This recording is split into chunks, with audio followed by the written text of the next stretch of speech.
Synopsys is the leader in application security testing. With 84% of cyber attacks targeting the application layer, securing your software is more challenging than ever. Modern software development and deployment paradigms require security testing solutions that are automated, accurate, and integrate into your DevOps workflow. Synopsys enables DevSecOps with a portfolio of industry-leading tools, including Coverity, Black Duck, and Seeker, to help you build secure, high-quality software faster. Visit securityweekly.com/synopsys to learn more. Sysdig is the first cloud-native visibility and security platform that eliminates the need for standalone tools like container security and monitoring. Using Sysdig's unique data approach, enterprises can solve a variety of visibility and security issues at massive enterprise scale for multi- and hybrid cloud environments. Sysdig will enable your organization to scan and block vulnerable images and enforce best practices pre-production, block threats, enforce compliance, and monitor application performance, proactively alert on incidents, reduce MTTR with forensics, and capture detailed audit records, all from a single unified platform. Accelerate your transition to containers and then have confidence in your ongoing operations using Sysdig. To learn more, visit securityweekly.com/Sysdig. Well, welcome back, everyone, to Application Security Weekly. Attend the RSA Conference in 2020. February 24th through the 28th, join thousands of security professionals, forward-thinking innovators, and solutions providers for 5 days of actionable learning, inspiring conversation, and breakthrough ideas. Register before January 24th. Save $900 on a full conference pass. Save an extra $150 by going to securityweekly.com/RSAC 2020. And we have an extravaganza podcast coming up. A podcast holiday extravaganza on December 19th. We will be recording 7 segments. One will be the Holiday Hack Challenge with Ed Scotus. The other 6 will be panel discussions. We added a new one on hacker culture to round out the evening, or the day, rather, which will be a lot of fun.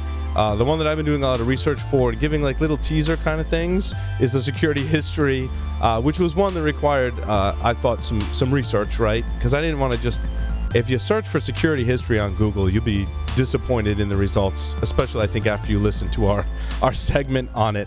They all pretty much say the same things about the same people, so we went much deeper. Jack Daniel will be on the panel. He's done a lot of research into this topic. Ron Gula has just confirmed. As we're talking about the history of intrusion detection systems, we are very honored and blessed to have Ron Gula participate in the panel as well. So I'm excited. We'll have a red team one, a blue team one, application security one, security versus compliance, which will be really heated debate happening there. So it's going to be a lot of fun. Tune in on December 19th. If you want to tune in that day, securityweekly.com/live. We'll of course be recording all of those and releasing them in subsequent weeks. So, John, we're going to talk about some application security news. Let's do it. You had a couple of additions. Did you want to cover one or two of those? Yeah. One, I'm happy I tracked it down. It caught my eye sometime last week, and as people can probably guess, we're usually sort of, during the week we're always thinking AppSec, but those of us doing the podcast were like, oh, this would be good for the news, and I thought I lost it, then I got it back. Microsoft, so I don't know, Paul, have you had a chance to play with Rust yet? I have not. I've heard people talk about it very fondly so far. Yeah, it's interesting. I played with it a tiny bit this year. So for folks who don't know, that's it's a C-like language which was developed really. It came out of Mozilla, but it was done with the intention of allowing more secure coding. So pointer math and things like that go away. They've got better garbage. Well, they have garbage collection, and so they've really sort of put a lot of work into that. So it turns out Microsoft's been eyeing this for a while. And this isn't the first coverage of it. They've been working on this for 2 or 3 years, sort of, quote unquote, evaluating. They're actually now coming out with, or they're getting closer to releasing a quote unquote Rust-like language. So we got a link here from ZDNet talking about this, and there's some interesting links in there for folks who are interested in this. There's a podcast, or excuse me, a talk they did back at Cambridge. I want to say earlier this year, a few months ago, talking about some of the things they're doing and how they're actually working on this. But really the problem they're trying to solve is they've realized, and it was actually really interesting. You think about Microsoft, right? They've got obviously an operating system. You've got your Office suite. You've got your Teams. You've got Xbox. You've got some of the Azure properties. Well, all, but some are a little more of their code than others. All the way down to like the I keep talking about IoT, but Azure Sphere, their IoT OS, and then that stuff. How does a large organization like Microsoft think about writing secure code across all these different things, and can they have some sort of common base platforms? And for the older things like Microsoft, they realized that, I think, do I have the number here? I think it was, around 80% of the vulnerabilities which they're finding recently, which come out in the Microsoft OSs, are around memory-based issues. So, hey, maybe we want to try and do something about that. They've gone through and they've done some great job in browsers and stuff like that, but now they're looking at how can they use this Rust-like language to not go back and rewrite, but to improve some of those areas that are a little more sensitive. So I thought that was a really interesting read to think about how a large org like that is doing that. I know I talk about Microsoft a lot, but I think they're doing some really cool stuff. It's a great point, and it's one of the things I wanted to cover on this segment was how you choose which language you're going to use, right? And as we've already established on, not all of us are as large as Microsoft, we're software companies, but we likely have more than one language, right? And it was an article that talks about the differences between Java and Python. And, one of the things I've seen got way easier over time is my application can be a lot more distributed and diverse, right? Now I have containers, right? So if I've got a use case that I'm like, Java's great for that, right? And I've got another use case, it's like, yeah, Python's good for that. Maybe I've got one where like Rust is good. Conceivably, I can have a whole host of languages inside of my application. So is the decision like one versus the other, or on the flip side of it, right? How do I maintain security, not just for one language, but 5 inside my application? And is there a trade-off in security? Now I've got to do secure coding and security architecture for 5 different languages opposed to one. Have you thought about like this problem of how do we provide security for applications today when we're choosing one or n number of languages? It's tricky, right? And we were talking to Alan in the last segment about that supply chain stuff. When we started Layered Insight, I've spent way too much time with Fortify in previous lives. So as our code base started growing and being of decent size at Layered Insight, all our microservices were written in Go. I reached out to my HP sales guy. I'm like, hey, can you quote me a small license for Fortify so I can do a scan of the code just for my own sanity? And they came back a day later and they're like, we don't support Go yet. Wow. So, and this was a few years ago, right? But that's even, I go to pretty decent amount of trouble to figure out what language do I want to write something in. But I hadn't thought about that aspect of it. So, It's interesting. Yeah, it begs the question, like how soon do you start thinking about security? And not just that, but which aspects, right? Like we don't all have crystal balls and go, well, I wonder what product is going to support my language from a security perspective to make my life easier or not, right? Yeah. It's hard to take into account all those different variables, if you will. Pun intended. Man. You're almost as bad as Mike. got my dad joke in there. Was there another article, John? There was one other, just give a shout out to the team here at Qualys. They found some, they found some auth vulnerabilities in OpenBSD. I saw that. Yeah. And that's, it's nice to see, team members have their names popped up, but this is still, OpenBSD I sort of personally hold to one of the highest level of standards. So, those guys are doing some great stuff. And I think, there's another link. I'll try and track it down. Oh man, I should have got it for this. This is what happens. We find all this great stuff in the week. But the auth thing was really cool. Props to you guys for finding that. The other one I was thinking of, OpenBSD, they've got a patch they're playing with. This was on Hacker News. But they're looking to see how can they actually really firewall the system calls coming in. So in other words, look at the memory source of where a system call is coming from and go, hey, is that legit or not? So people saw it and pointed at me because it's not quite what we do at Layered Insight, or obviously not Qualys, but it was interesting to see that there still lots of research being done out there on the kernel side.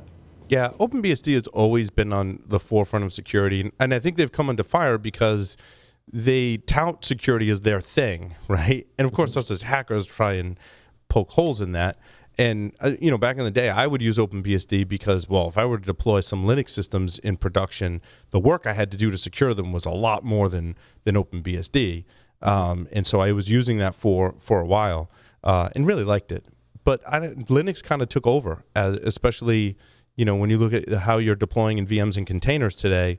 Linux was just, there's so much more documentation basically on Linux when you're deploying an application in a general sense that I lost OpenBSD, but good to see that they're still, of course, around and responding to security reporting.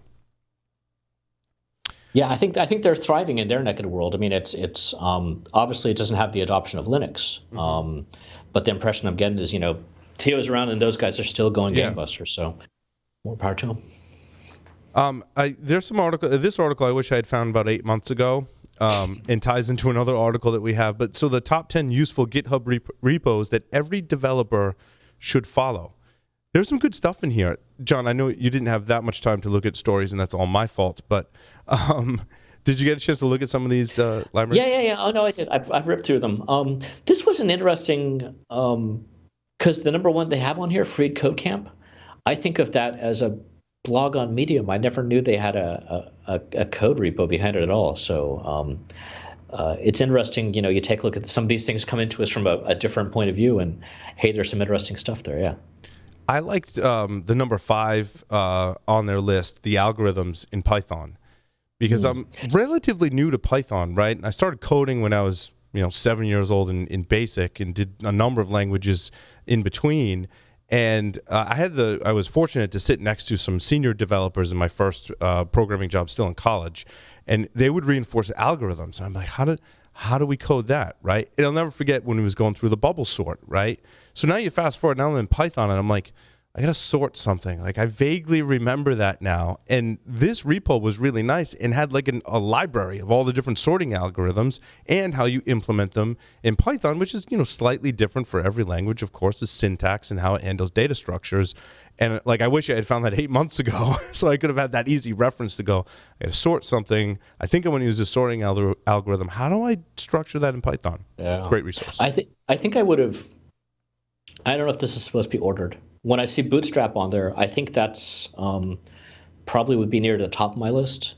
And that might seem weird, but right, you're coding something, you want to get a UI on there quickly. If you can go to something standard that works like Bootstrap and just start using it, I think that would save a lot of us some effort. The other one on there, TensorFlow, I haven't fully decided what I think about that yet. I like to see that they're including ML on here. But the list seems a little bit sort of all over the place, so it definitely gives people things to look at. But yeah.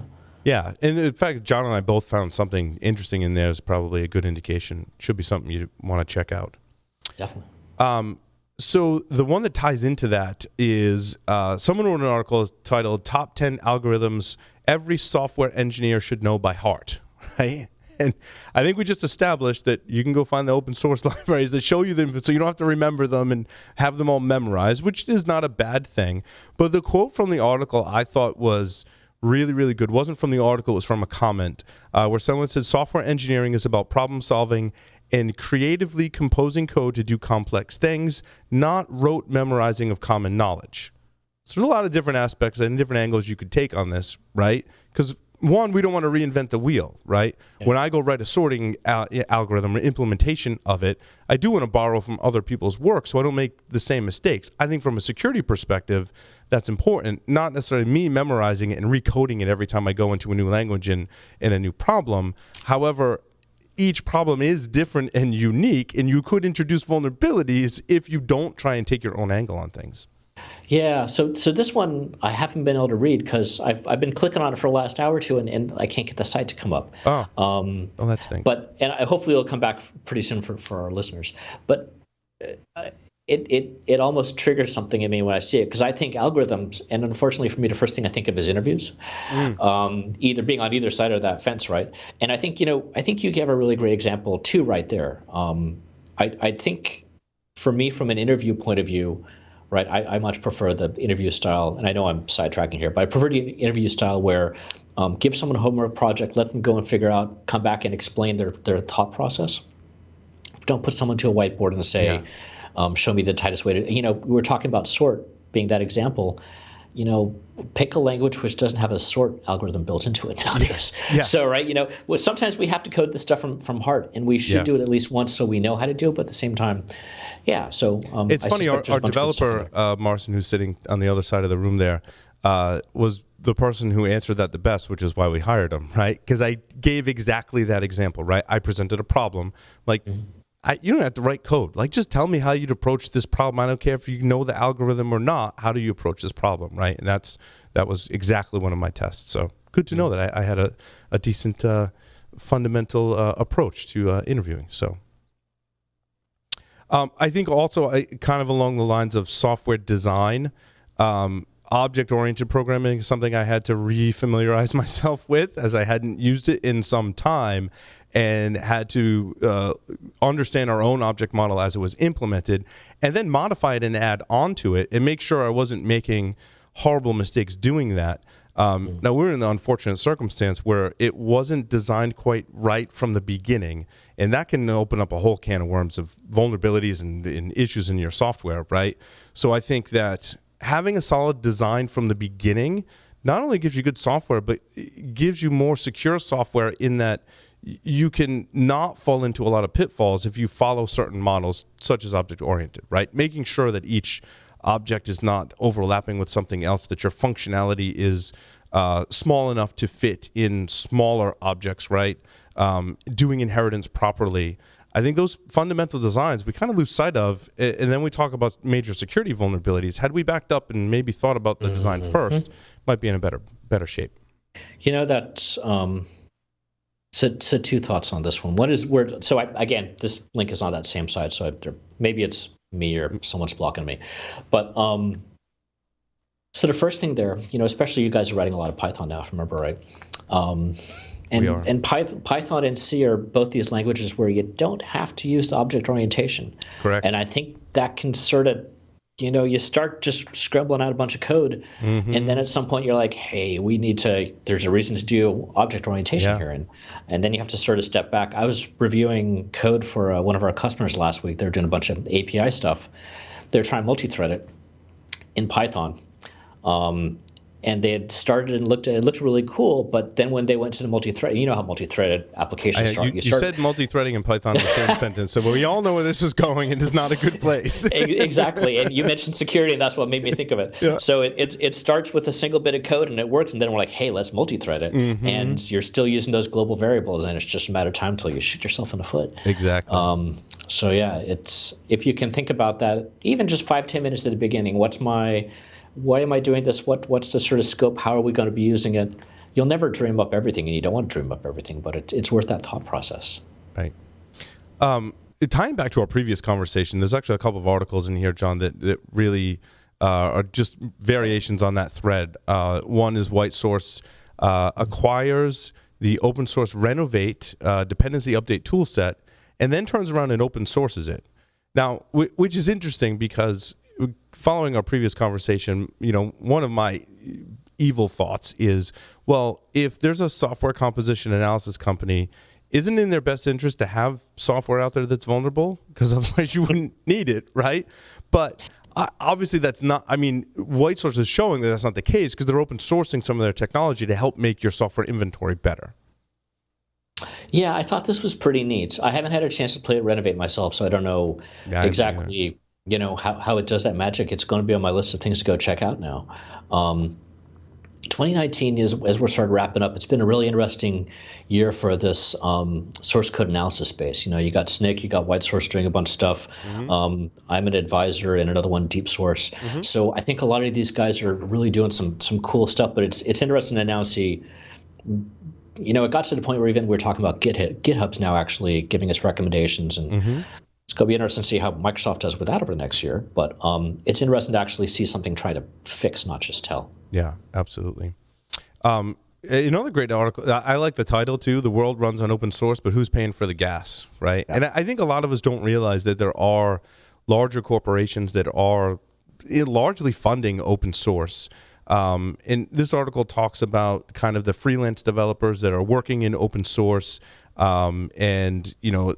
that it also, the thing that we sort of touched on previously, was it's a big issue for companies from the article. Companies who spend billions of dollars every year for handling obsolete, undocumented, and generally unmaintained open source projects, that is a cost to them that they can actually reduce by spending money on resources to help fix and maintain these open source projects. This is something that's so important to me. And I think I'm pushing here, and we're doing a better job, but this is something I want to see, like any large, it's so easy to consume this stuff, right? Especially, I'm not going to mention the buzzwords, but over the last few years, things have gotten easier and easier to consume and take multiple puzzle pieces, as I say, and put them together. But now you got to start giving back, right? Yeah. So, and it's not just to be good people, but it's also, if you get your team or get some of your folks actually contributing and putting stuff out there, if they're willing to put their name out there, they want to do anonymous on GitHub, whatever. But what I've seen is as you get a project out there and start having a few commits in there, people start feeding off each other and like, cool, you added this thing, let me go back, and they're willing to actually do some stuff as well. And remember, one of the things about open source doesn't have to be the software. It doesn't have to be software development, right? It could be the marketing, the UI design, giving a talk. There's all these different aspects to it. So I hope everyone sort of does what they can around that. It's really important. Yeah, because I think one of the things I've noticed in the past year especially, right, and it's a growing trend in security, is that not as many people are giving back. Therefore, the consequences are, when folks do open source something, or if they have open source something, they're realizing they're taking on all the work themselves, and they're just abandoning the project and then not contributing back in the future. Now, in security, there's other reasons why we might not be contributing our code, because we don't want to get detected by the security solutions that are out there, right? And so there's that whole cat and mouse game. But I've seen, when I researched email phishing, some of the more popular email phishing frameworks that I had seen that were open source, some people just abandoned. And I talked to my pen tester friends. I'm like, why is that? They're like, well, they realized that they put something out there. Everyone wanted support, but no one wanted to contribute, and it was too much work, so they abandoned it. And that's a shame, right? That's not what we want open source to become. No, definitely not. And it's been interesting. As I mentioned here the last few weeks, the IoT space has really caught my attention this year. And as I dig deeper into doing hardware hacking, I find myself looking to pick up some of these, like a JTAG board, programmer board, and a lot of those designs have been open sourced. And maybe 2 years ago, they would actually sell them and give them away at conferences and stuff and do talks. Either they've lost interest or they're not selling enough or whatever else. And I see something, and like this morning, I bought a board and I went out to DigiKey, and I think I bought about $70 worth of parts to go and solder one myself. But it's so sometimes that's a little more of a physical limitation than what we're used to with the pure software side of things. But it's momentum is really important. Right? Yeah, and I think if we continue those contributions, it'll remain open source, right? Because now it's gaining popularity because it's open. If you go back to Microsoft, right, and you look at their first DOS-based operating system for the Altair, the reason it gained so much adoption is because someone stole it and released it out. So it was like unintentional open sourcing. But when they went to go sell it, the reason it had traction was because people were trading it, and basically it's ironic that pirating Microsoft software is one of the things early on that gave them success. Yeah, it's if you have, and nowadays, so I think some of the startups here in the Valley they realize that and they'll embrace it. If you've got something that people actually want to use, it's a good thing, right? One of the examples on the hardware side, again, Wrigley makes oscilloscopes. Some of you guys might know about them, and they're really hackable. And of course, I would never hack something I'd paid money for, but a lot of other folks out there would. And you can suddenly take what's a $200 or $300 scope and turn it into something that's $1,000, $1,500. And for those at home, the hobbyists are going to do that and grow that market and get the name out. And hopefully the commercial side people are actually paying and doing what they need to. So yeah. I think it's a model that we've seen work and not work too, right? But it revolves around those contributions back. We talked about GitHub and its kind of commitment to security, and recently they are making available CodeQL, which they obtained from acquisition of Seminole, is being provided free of charge to open source developers and academic researchers. The goal is to build that up so it can detect security flaws in an automated fashion. So here's another open source kind of security tool. And this one's interesting. I have to look at my different devices because depending on which one has an ad blocker for who. But this is GitHub's been doing some interesting stuff over security over the last few months.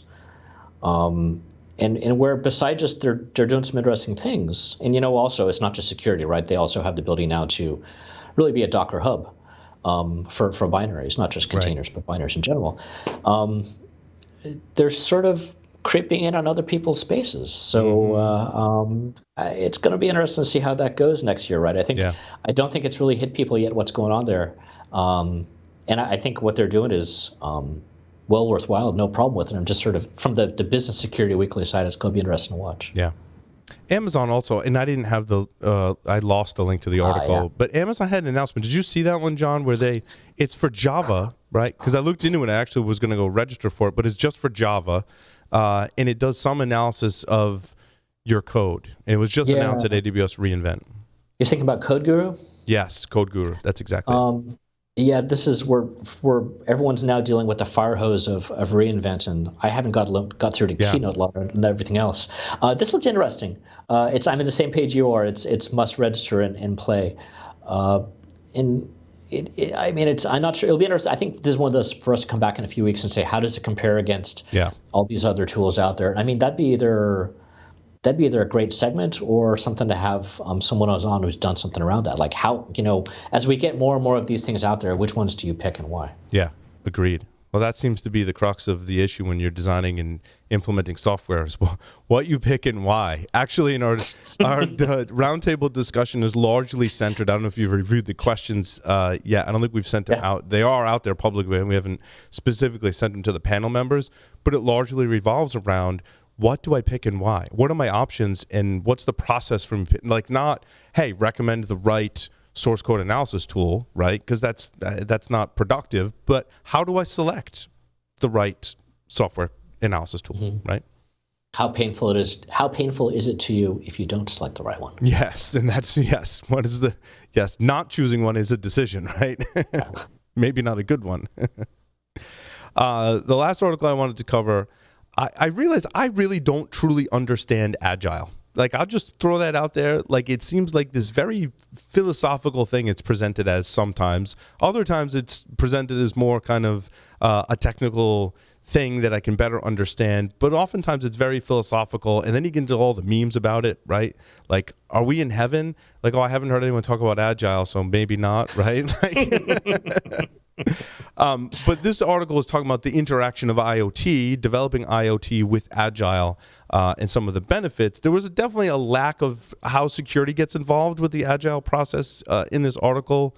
John, I don't know how, what your kind of take and philosophy is on Agile philosophy, but... Yeah.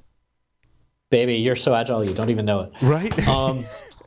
So one of my teams right now, we just moved from a 6 to 8 week sprint down to a 2-week sprint. Yep. And it was funny because that's really all I wanted to do was move from long to short. Mm-hmm. And, I have dreams about going shorter still, but, it's one we all do. We all do. Yeah. Mm-hmm.